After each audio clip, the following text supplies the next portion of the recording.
नमस्कार। आज हम बात करेंगे एक ऐसे संवैधानिक प्रावधान की जो हमेशा ही सुर्खियों में बना रहता है, जिस पर खूब बहस होती है और जो हमारे देश में केंद्र और राज्यों के बीच के रिश्ते की असली परीक्षा लेता है।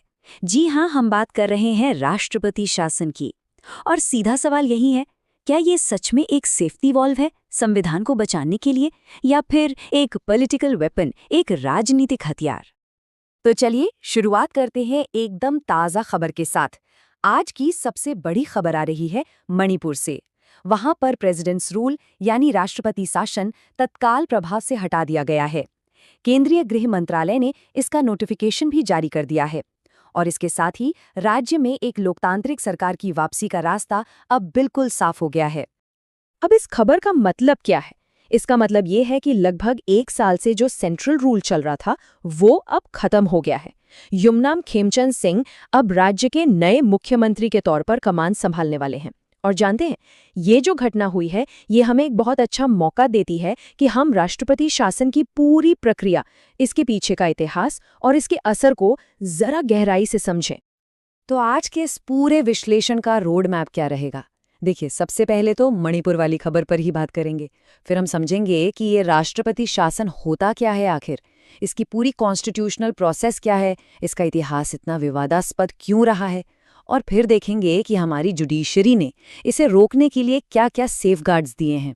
और हाँ, आखिर में एक बहुत बड़ा सवाल भी है जिस पर हम सब मिलकर सोचेंगे। तो चलिए शुरू करते हैं। सबसे पहला और सबसे बुनियादी सवाल कि ये राष्ट्रपति शासन, ये प्रेसिडेंट्स रूल है क्या भला? इसको समझने के लिए हमें सीधे चलना होगा संविधान के आर्टिकल 356 की ओर। बिल्कुल आसान भाषा में समझते हैं, राष्ट्रपति शासन का मतलब है कि किसी राज्य की चुनी हुई सरकार को सस्पेंड कर दिया जाता है और फिर उस राज्य का पूरा शासन सीधे केंद्र सरकार यानी सेंट्रल गवर्नमेंट अपने हाथ में ले लेती है।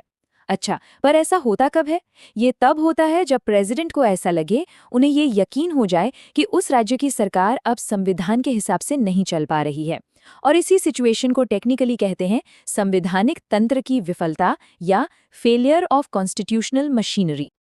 यहाँ पर एक कंफ्यूजन है जो बहुत लोगों को होता है, प्रेसिडेंट्स रूल और नेशनल इमरजेंसी के बीच का फर्क। देखिए, ये दोनों बिल्कुल अलग अलग चीजें हैं। नेशनल इमरजेंसी जो है वो युद्ध या सशस्त्र विद्रोह जैसी बहुत ही सीरियस देशव्यापी स्थितियों में लगती है। वहीं राष्ट्रपति शासन सिर्फ किसी एक राज्य में लगता है, और वो भी तब जब वहां का एडमिनिस्ट्रेशन फेल हो जाए। इन दोनों को पास कराने का तरीका और हमारे फंडामेंटल राइट्स पर इनका असर वो भी एकदम अलग है। तो अब सवाल यह है कि इसे लगाया कैसे जाता है, मतलब इसका प्रोसेस क्या है? तो हाँ, इसकी एक तय संवैधानिक प्रक्रिया है। चलिए उसे समझते हैं। देखिए, राष्ट्रपति शासन की पूरी कहानी 3 आर्टिकल्स के इर्द गिर्द घूमती है। इन्हें संवैधानिक तिकड़ी भी कह सकते हैं।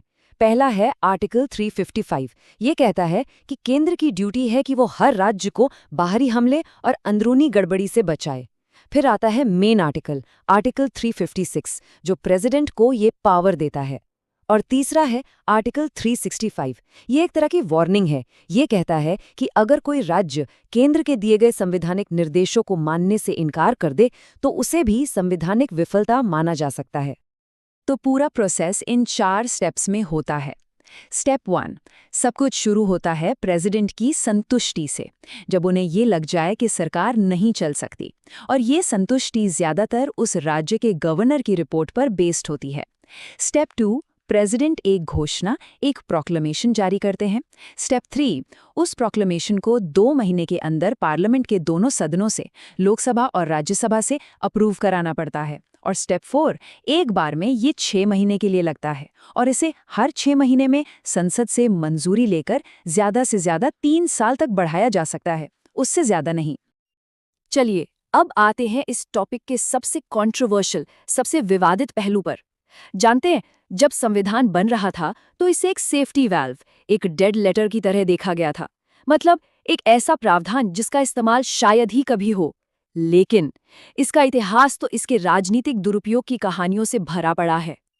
जरा ये नंबर देखिए, 120 से ज्यादा।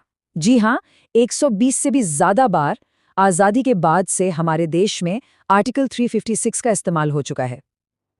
मुझे लगता है ये एक आंकड़ा ही ये बताने के लिए काफी है कि ये प्रावधान कितना और क्यों विवादास्पद रहा है। इसकी कहानी शुरू हुई 1951 में पंजाब से। तब इसका पहली बार इस्तेमाल हुआ, लेकिन असली पॉलिटिकल स्टॉर्म तो 1959 में आया, जब केरला में देश की पहली चुनी हुई कम्युनिस्ट सरकार को बर्खास्त कर दिया गया। और बस उसके बाद तो ये सिलसिला चल पड़ा। चाहे वो 1992 में बाबरी मस्जिद विध्वंस के बाद कई राज्यों में इसे लगाना हो, या फिर 2016 में अरुणाचल प्रदेश और उत्तराखंड के ताज़ा मामले, बार बार ये आरोप लगे कि इसका इस्तेमाल राजनीतिक फायदे के लिए हुआ है। और इन्हीं सब वजहों से आखिरकार हमारी जुडिशरी को, न्यायपालिका को बीच में आना पड़ा।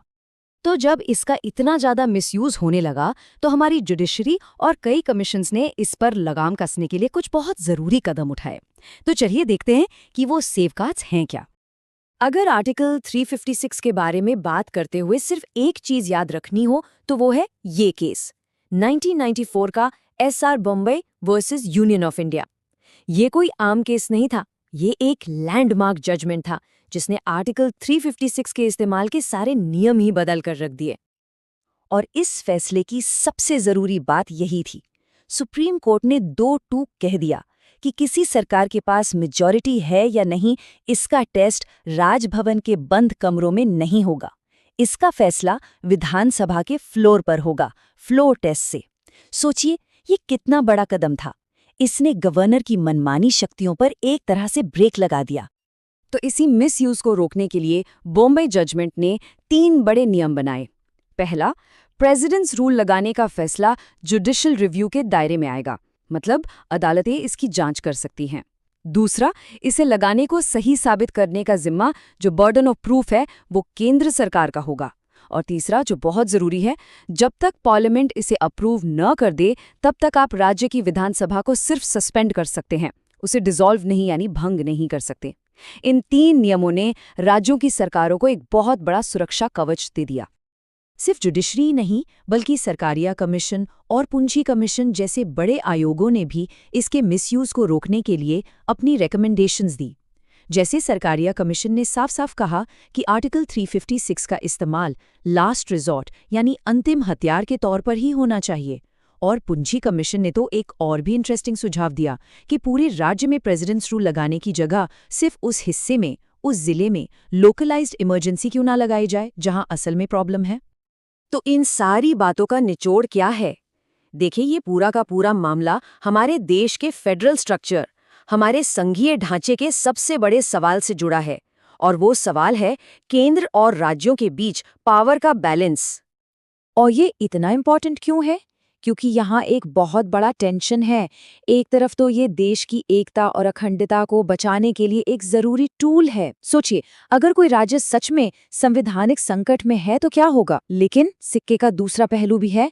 यही टूल राज्यों की आज़ादी, उनकी ऑटोनॉमी और डेमोक्रेटिक प्रिंसिपल्स के लिए एक बहुत बड़ा खतरा भी बन सकता है। और असली चुनौती इसी टेंशन को, इसी संतुलन को बनाए रखने की है। तो आखिर में हम उसी सवाल पर वापस आते हैं जिससे हमने शुरुआत की थी। क्या आर्टिकल 356 अपने सारे विवादों और दुरुपयोग के इतिहास के बावजूद हमारे फेडरलिज्म के लिए एक जरूरी सेफ्टी वॉल्व है, या फिर ये लोकतंत्र के लिए एक खतरनाक खतरा है? इसका जवाब आसान नहीं है, पर इस पर सोचना हम सब के लिए बहुत जरूरी है।